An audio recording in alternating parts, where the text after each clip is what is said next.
Tous bienvenus à l'actualité expliquée de ce jeudi 16 novembre 2023. Ensemble, nous allons pouvoir échanger sur l'actualité de la République démocratique du Congo.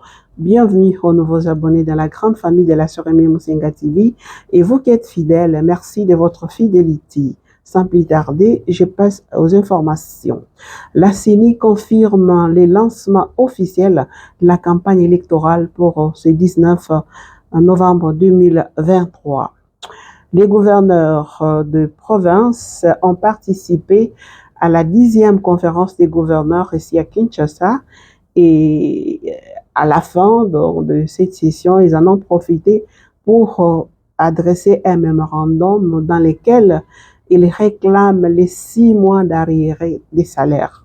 Au même moment, ces gouverneurs ont promis de battre campagne pour Fachi à travers la République, malgré qu'ils sont impayés.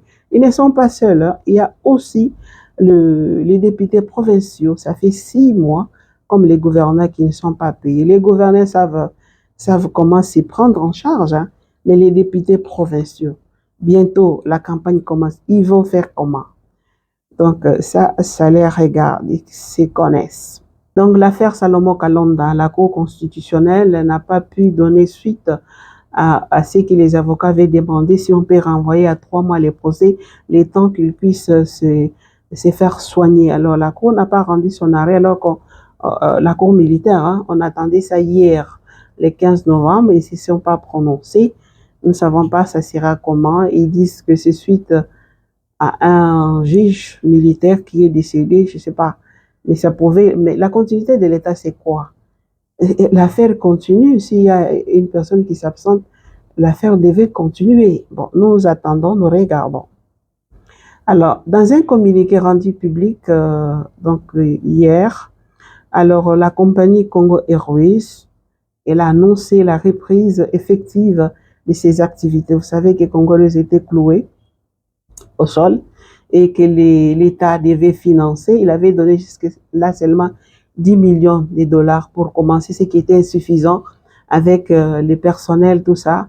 Est-ce que c'est avec la campagne qui arrive que l'État veut se racheter?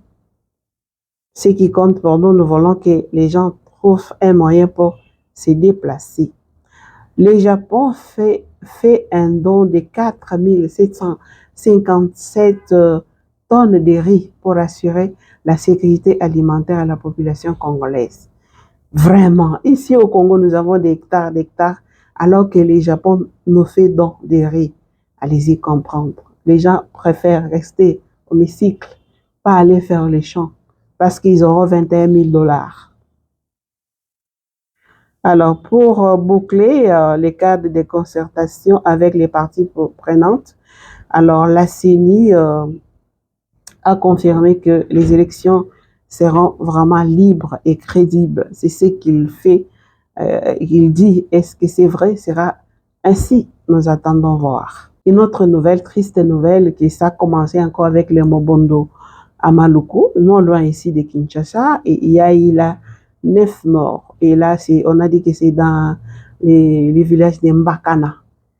Donc, ça s'approche davantage ici à Kinshasa. On doit beaucoup prier. Martin Fayulu a déclaré à l'agence de la presse Reuters que les discussions qui se déroulent en Afrique du Sud n'étaient pas pour choisir un candidat commun de l'opposition, mais c'était plutôt pour parler de la transparence des élections. Or, tout le monde sait que là-bas, c'était pour parler, pour trouver les candidats communs. Alors, Martin Fayulu commence déjà à se dédouaner, parce que c'est pas normal. On sait qu'ils ont été là pour chercher un candidat commun de l'opposition. C'était la préparation et qu'ils vont parler. Comment ils commencent déjà à dire le contraire? Mais l'avenir nous le dira. Parce que même ceux qui ont dit en 2018 qu'ils n'étaient pas les dauphins de Kabila, à la fin, nous avons su qu'il y a eu des accords. Donc, même ça, nous le saurons. Mais si c'est tel est le cas, c'est quand même dommage. Nous espérons que ce n'est pas le cas. Peut-être qu'il s'est tout simplement exprimé. Alors, la CENCO et l'ECC avaient publié donc au niveau de leur mission d'observation pour les élections, ils avaient publié les fichiers électoraux qui n'est pas correct que Kadima a publié. Ils ont même donné les chiffres exacts qu'il y a les doublons, etc. Et la CENI est venue par la suite faire les communiqués pour dire que la CENICO s'est trompée. Aujourd'hui, donc, le Monseigneur Donatien Cholet qui représente la CENICO et le révérend pasteur Eric Singa qui représente DCC, ils sont allés rencontrer Kadima pour lui montrer que ce n'est pas vrai, son communiqué n'est pas vrai, c'est faux. Il doit corriger les erreurs qui sont là. Il doit corriger les erreurs. Et la CENICO et les CC sont en train d'attendre que Kadima corrige les erreurs qui sont là et qu'il affiche les listes pour les électeurs. Imaginez-vous, il restait combien de jours pour que les gens puissent aller lire leurs noms sur la liste. Kadima, Mbamba, na ECC, na CENICO. Nous accompagnons donc les processus électoraux, mais nous voulons que ça soit transparent. Nous attendons que Kadima affiche, qu'il corrige aussi donc les erreurs.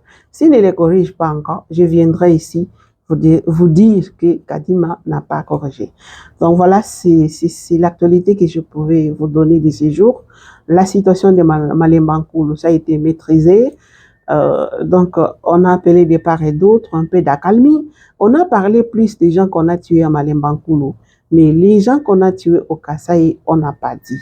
Et nous espérons que les uns les autres puissent